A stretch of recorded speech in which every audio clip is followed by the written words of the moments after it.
A 7-year-old boy, 4 feet 2 inches tall, 255 pounds, that number isn't a typo. That isn't a misprint from a news report. That is what was written on a medical examiner's report when little Casper O'Brien was found dead in his Michigan home. He was 7 years old. He had never been to school. He had only seen a doctor once in his entire life, and when investigators began looking into who this child was, they discovered something almost impossible to believe. As far as the government was concerned, Casper O'Brien did not exist. Stay with me. Because what happened inside that home and how a child could live and die without a single system ever catching it is a story that should shake every single one of us. Genesee County, Michigan. A modest neighborhood, the kind you drive through without thinking twice. Houses lined up, cars in driveways, kids on bikes. Normal. Behind one particular front door, life was anything but normal. Damien and Jessica O'Brien lived in that house with their 2 children, Casper, age 7, and a daughter just 5 years old. To the outside world, they were largely invisible. Neighbors didn't know much. The school district didn't know the children existed. Child Protective Services had never received a single call. Not one. These 2 children had never been enrolled in school.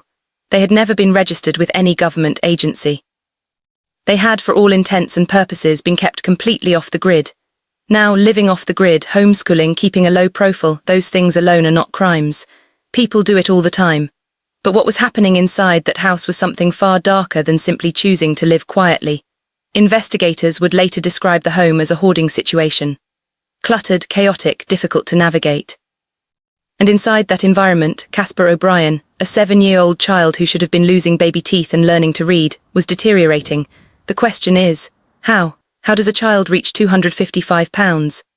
How does he reach a weight more than 4 times what a healthy child his height should weigh, and nobody outside that house ever notices? That question doesn't have a comfortable answer. Let's stop for a moment. Because before we get into the charges, the courtroom, the investigation, I want to talk about Casper. Casper O'Brien was 7 years old. 7, that's 2nd grade. That's losing teeth and asking for a dog for Christmas and having a favorite dinosaur.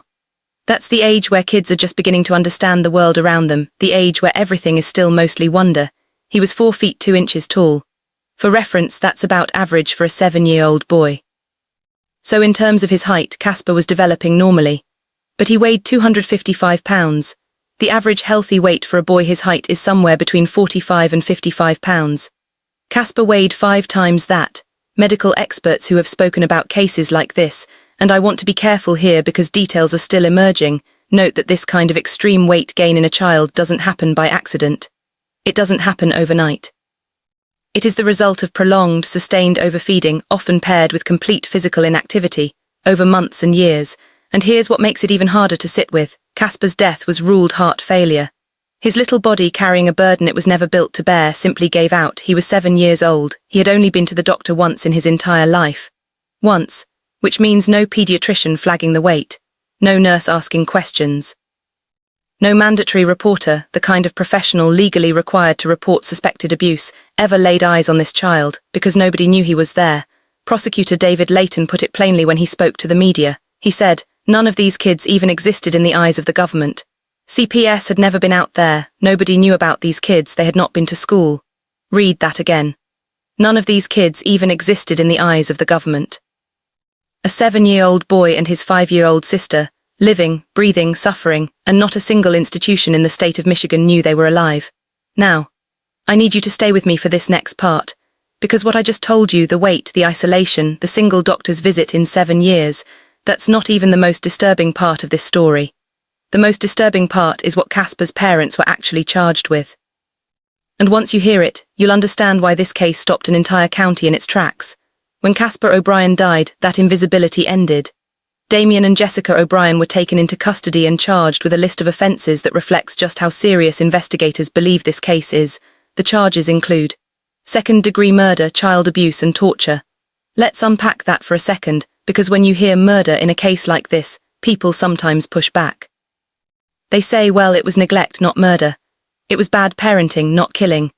But here's how Michigan law sees it, and frankly, how many legal experts see it too. Second-degree murder in Michigan doesn't require that someone pulled a trigger or swung a weapon.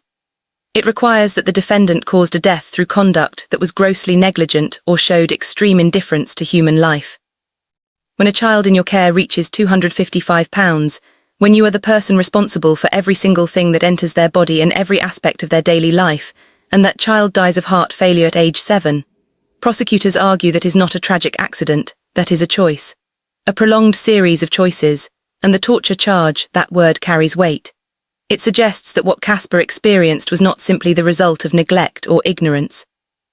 It suggests that what happened to this child in that home was something deliberate, something sustained. The 5-year-old daughter survived. She is now in the care of the state. And while investigators have not released detailed information about her condition publicly, the fact that she is referenced in the charges suggests she was also a victim of this environment. 2 children. 1 home, both invisible to the world. Now I want to talk about something that doesn't get enough attention in cases like this, the hoarding. Reports from investigators and those familiar with the case describe the O'Brien home as a hoarding household. And I know that might seem like a separate issue, like a background detail, but I'd argue it's actually central to understanding the full picture here. Hoarding disorder, and it is classified as a disorder, creates environments that are genuinely dangerous. Blocked exits, unsanitary conditions, difficulty accessing areas of the home, and critically it creates isolation. People who hoard often stop inviting others in. They stop answering the door, they withdraw, they become, in a very real sense, sealed off from the outside world. Now add 2 children to that environment, children who aren't in school, who aren't going to the doctor, who have no contact with the outside world. And you have a situation where abuse, neglect, and suffering can happen completely shielded from view. I'm not citing hoarding disorder as an excuse for what Damien and Jessica O'Brien are accused of doing. There is no excuse. But it is part of understanding how this was allowed to continue for 7 years without anyone on the outside ever raising an alarm. Because the alarm system we rely on, teachers, doctors, neighbours, coaches, librarians, all of those mandatory reporters, all of those community touchpoints, they only work when children are visible. Casper was never visible. I need to spend a few minutes here because I think it's the most important part of this story, and the part most likely to get glossed over in the headlines. What failed Casper O'Brien? The easy answer is his parents. And yes, if the charges are proven in court, Damien and Jessica O'Brien are responsible for their son's death. Fully, completely responsible. But Casper's story also exposes something deeply uncomfortable about the safety nets we believe exist for children. We tell ourselves that if a child is being abused, someone will notice. A teacher will see the bruises, a doctor will ask the right questions, a neighbour will call it in. CPS will investigate, but all of those systems, every single one, requires that the child be seen. They require visibility. And in the United States, it is still entirely possible for a parent to keep a child completely hidden from the world. No birth registration follow-up that reaches school enrollment. No mandatory check-in after skipping vaccinations. No welfare check triggered by a child simply not appearing anywhere. Casper O'Brien and his sister were never enrolled in school. In Michigan, parents who choose to homeschool are not required to register with the state or submit to any oversight. That's a policy debate for another day, but in this case, that gap allowed 2 children to disappear into a house and never come out. Prosecutor Layton noted that CPS had never been to that home. Not once. Because nobody ever called, because nobody ever knew. We like to think the system catches these things. Casper's story tells us it doesn't always. And the question of what we do about that, how we protect children who are invisible, is one that doesn't have an easy answer. But it's one we cannot keep ignoring.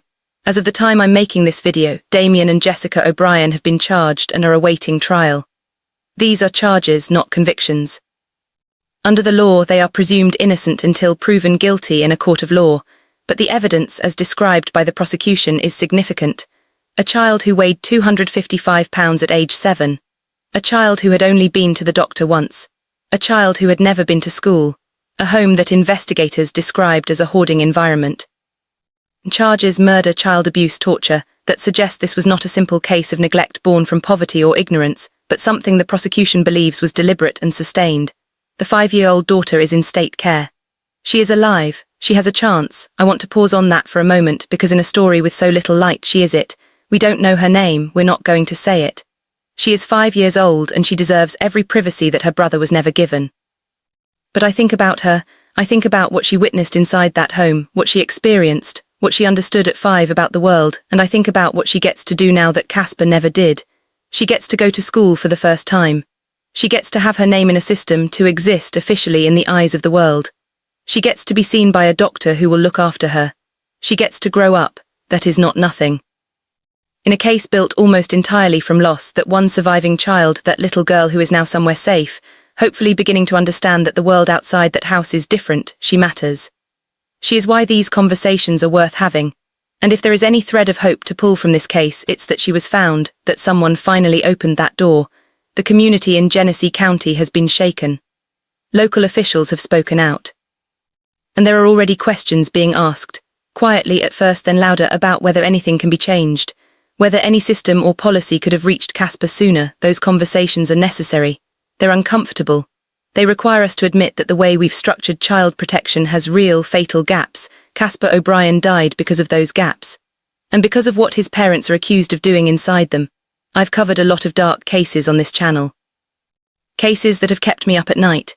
Cases that have made me close my laptop and just sit quietly for a while. Casper's case is one of them, not because it's the most dramatic, not because it has the most twists, but because of what it says about the world a little boy was born into, a world where he spent 7 years alive and the government had no idea he existed. 255 pounds. 4 feet 2 inches tall, 7 years old. He deserved to go to school. He deserved to see a doctor. He deserved to grow up. His name was Casper O'Brien and he deserved to be seen. If you or someone you know suspects a child is being abused or neglected, please contact the Child Help National Child Abuse Hotline at 1-800-422-4453. They are available 24 hours a day, 7 days a week. Thank you for watching.